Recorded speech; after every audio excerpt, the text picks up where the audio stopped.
Sir, ಈಗ ನ ಯಕ್ಷಗಾನದ ಪದ್ಯಗಳು, ಪ್ರಸಂಗಗಳು ಏನಿದ್ರು ಕೂಡ ಕೂಡ ಅದು ಗಮಕವನ್ನು ಬಹಳ ಅದರ ಬೇಸ್ ಅಂತ ಹೇಳ್ತಾರೆ.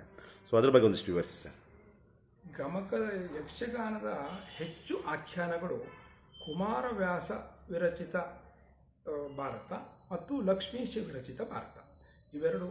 ಜೈಮಿನಿ ಭಾರತ, ಲಕ್ಷ್ಮೀಶ ವಿರಚಿತ, ಇವೆರಡು ಮೂಲದಿಂದಲೇ ಬಂದದ್ದು. ಕುಮಾರವ್ಯಾಸ ವಿರಚಿತ ಭಾರತ ಅಂತ ಉದಾಹರಣೆ ಹೇಳ್ತೀನಿ ನಿಮಗೆ. ಕರ್ಣಪರ್ವ, ಗದಾಪರ್ವ, ಶಲ್ಯಪರ್ವ, ಅಭಿಮನ್ಯು ಇವೆಲ್ಲ ವ್ಯಾಸನ ಗ್ರಂಥಗಳಿಂದ ಬರುವ ಆಖ್ಯಾನಗಳು. ಅದೇ ಲಕ್ಷ್ಮೀಶನ ಆಖ್ಯಾನದಲ್ಲಿ ಸುಧನ್ವ, ಬಬ್ರುವಾಹನ, ಜ್ವಾಲಾಪ್ರತಾಪ, ಲವಕುಶ ಇವೆಲ್ಲ ಅಲ್ಲಿ ಬರ್ತದೆ. ಸೊ ಈ ಎರಡು ರೀತಿಯ ಇದನ್ನು ನಾನು ಈಗ ಗಮಕ ವಾಚನಕಾರರು ಮತ್ತು ನಮ್ಮ ಯಕ್ಷಗಾನ ಭಾಗವತರು ಒಟ್ಟಿಗೆ ಇದ್ದಾಗ ಒಂದೇ ಪ್ರಸಂಗದ ಕೆಲವು ಗಮಕ ವಿರಚಿತ ಪದ್ಯಗಳನ್ನು ಅವರು ಓದ್ತಾರೆ, ಅವರು ಮೂಲ ಗ್ರಂಥ ಓದ್ತಾರೆ, ಅದರ ಅಪ್ಲೈಡನ್ನು ನಮ್ಮ ಇವರು ಹಾಡು ಹೇಳ್ತಾರೆ, ಪದ್ಯ ಹೇಳ್ತಾರೆ, ಯಾರೋ ಭಾಗವತರು.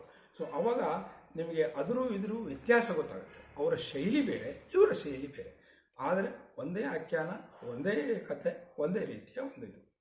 ಸರ್, ಈಗ ಯಕ್ಷಗಾನ ಇತ್ತೀಚಿನ ದಿನಗಳಲ್ಲಿ ಗಮನಿಸಿದ ಹಾಗೆ ಯಕ್ಷಗಾನದಲ್ಲಿ ಮುಖ್ಯವಾಗಿ ಅದರ ಸಾಹಿತ್ಯ, ಭಾಗವತಿಕೆ ಮತ್ತು ಕುಣಿತ, ಇದು ಮತ್ತು ಸಂಭಾಷಣೆ, ಇದು ನೂರಾರು ವರ್ಷಗಳಿಂದ ಜನರನ್ನು ಹಿಡಿದುಕೊಂಡು ಬಂದಿದೆ. ಆದರೆ ಇತ್ತೀಚಿನ ದಿನಗಳಲ್ಲಿ ಮೇಳಗಳು ಸೇರಿದಂತೆ ಜನಪ್ರಿಯ ಸಿದ್ಧ ಮಾದರಿಗೆ ಹೋಗಿ ಡಬಲ್ ಮೀನಿಂಗ್ ರೀತಿಯಲ್ಲಿ ಮಾಡುವಂಥದ್ದು, ಈ ಥರದೆಲ್ಲ ಕೆಲವೆಲ್ಲ ನಡೀತಾ ಇದ್ದಾವೆ. ಇದ್ರ ಬಗ್ಗೆ ನಿಮ್ಮ ಅಭಿಪ್ರಾಯ ಏನು ಸರ್? ಏನಾಗಿದೆ ಅಂದರೆ, ಯಕ್ಷಗಾನದ ಅದೇ ಆಖ್ಯಾನಗಳು ಪುನರಾವರ್ತನೆ ಆದಾಗ ಪ್ರೇಕ್ಷಕನಿಗೆ ಒಂದು ರೀತಿಯ ಮೊನೋಟನಿ ಅಂತ ಹೇಳ್ತೇವಲ್ಲ, ಅಂದರೆ ಏಕತಾನತೆ ಉಂಟಾಗುತ್ತೆ. ಆ ಏಕತಾನತೆ ಉಂಟಾಗಿದ್ದರಿಂದ ಈ ಮೂಲ ಯಕ್ಷಗಾನದ ನಮ್ಮ ಪೌರಾಣಿಕ ಪ್ರಸಂಗಗಳು ಕೆಲವೊಂದು ಸಂದರ್ಭದಲ್ಲಿ, ಈ ಸಾಮಾನ್ಯ 1970-80 ದಶಕ ಅಂತ ಹೇಳ್ಬೋದು, ಆ ಸಂದರ್ಭಗಳಲ್ಲಿ ಅದು ಸ್ವಲ್ಪ ಹಿಂಜರಿದು. ಆಗ ವೃತ್ತಿಮೇಳಗಳು ಏನು ಮಾಡಿದರು ಅಂದರೆ, ಪ್ರೇಕ್ಷಕರನ್ನು ಆಕರ್ಷಣೆ ಮಾಡಲು ಸಾಮಾಜಿಕ ಪ್ರಸಂಗಗಳನ್ನು ತಂದರು. ಈ ಸಾಮಾಜಿಕ ಪ್ರಸಂಗಗಳು ತಂದಾಗ ಅವು ಯಕ್ಷಗಾನದ ಒಂದು ಚೌಕಟ್ಟಿಗೆ ಒಳಪಟ್ಟಿದ್ದರೆ ಹೊಂದುತ್ತವೆ, ಇಲ್ಲದಿದ್ದರೆ ಅದು ಏನೇನೋ ಆಗ್ತವೆ. ಆವಾಗ ಈ ಡಬಲ್ ಮೀನಿಂಗಿನ ಒಂದು ಪಾತ್ರಗಳು, ಅದನ್ನು ಹೇಳುವ ಅವಶ್ಯಕತೆ.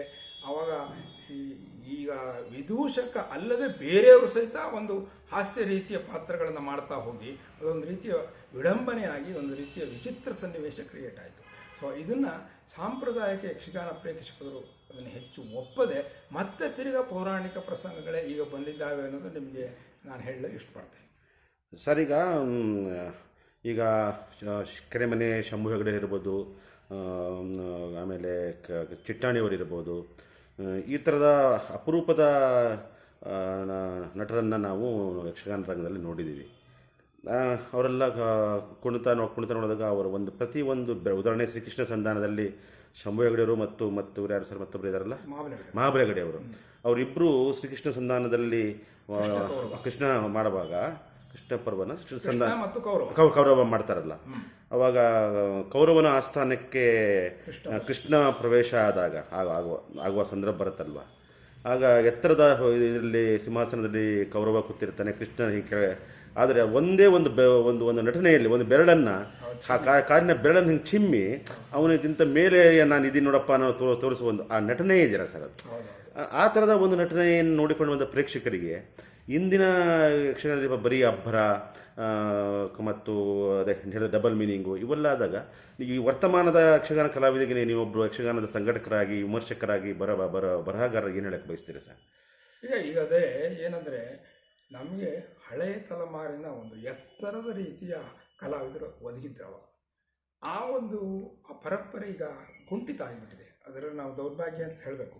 ನೀವು ಹೇಳಿದ ಕೆರೆಮನೆ ಶಂಭು ಹೆಗಡೆ ಇರ್ಬೋದು, ಆಮೇಲೆ ಮಹಾಬಲಿ ಹೆಗಡೆ ಇರ್ಬೋದು, ಹಿಟ್ಟಾಣಿ ರಾಮಚಂದ್ರ ಹೆಗಡೆ ಇರ್ಬೋದು, ಗೋಡೆ ನಾರಾಯಣ ಹೆಗಡೆ ಇರ್ಬೋದು, ಆಮೇಲೆ ಕರ್ಕಿ ಹಾಸ್ಯಗಾರರುಗಳಿದೆ, PV ಹಾಸ್ಯಗಾರರು ಮತ್ತು ನಾರಾಯಣ ಹಾಸ್ಯಗಾರರು. ಅವರೆಲ್ಲ ತುಂಬ ಎತ್ತರದ ರೀತಿಯ, ಎತ್ತರ ಅಂದರೆ ಮತ್ತೆ ಇಲ್ಲ, ತಮ್ಮ ಅಭಿನಯ ಮತ್ತು ಇದರಲ್ಲಿ ತುಂಬ ಒಂದು ಪಾವಿತ್ರ್ಯ ಕಾಯ್ಕೊಂಡು ಒಂದು ರೀತಿಯ ಪ್ರೇಕ್ಷಕನಿಗೆ ಸಂವೇದನೆ ಉಂಟು ಮಾಡ್ತಿದ್ರು. ಆ ರೀತಿಯ ಭಾಗವತಿಕೆಯಲ್ಲೂ ಅಷ್ಟೇ, ದಿವಂಗತ ಕಾಳಿಂಗನವರರು, ಆಮೇಲೆ ಇತ್ತೀಚೆಗೆ ದಿವಂಗತರಾದ ಸುಬ್ರಹ್ಮಣ್ಯ ದಾರೇಶ್ವರು, ಕಡತೋಕ ಮಂಜುನಾಥ ಭಾಗವತರು, ನೆಬ್ಬೂರು ನಾರಾಯಣ ಭಾಗವತರು, ತುಂಬ ಜನ ಇದ್ದರು. ಈಗಿನ ಒಂದು ಪರಂಪರೆ ಏನಾಗಿದೆ ಅಂದರೆ ಆ ಒಂದು ಸ್ಟ್ಯಾಂಡರ್ಡ್ ಅಥವಾ ಇದು ಆ ಸ್ತರ ಒಂದು ರೀತಿಯಲ್ಲಿ ಕಡಿಮೆ ಆಗಿದೆ.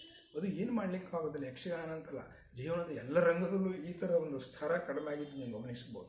ಹಾಗಾಗಿ ಅದು ಒಂದು ರೀತಿಯಲ್ಲಿ ನಾವೊಂದು ಕಾಂಪ್ರಮೈಸ್ ಮಾಡ್ಕೊಳ್ಳೇಬೇಕು. ಇದ್ದವರಲ್ಲೇ ಯಾರು ಸ್ವಲ್ಪ ಉತ್ತಮ ಅವರನ್ನು ತಕ್ಕೊಂಡು ನಾವು ಸಂಯೋಜನೆ ಮಾಡಿ ಇದನ್ನು ಮಾಡಬೇಕು, ಕಾರ್ಯಕ್ರಮ ಮಾಡಬೇಕು ಹೊರತು ಬೇರೆ ಏನು ಮಾಡಲಿಕ್ಕೆ ಸಾಧ್ಯ ಇಲ್ಲ.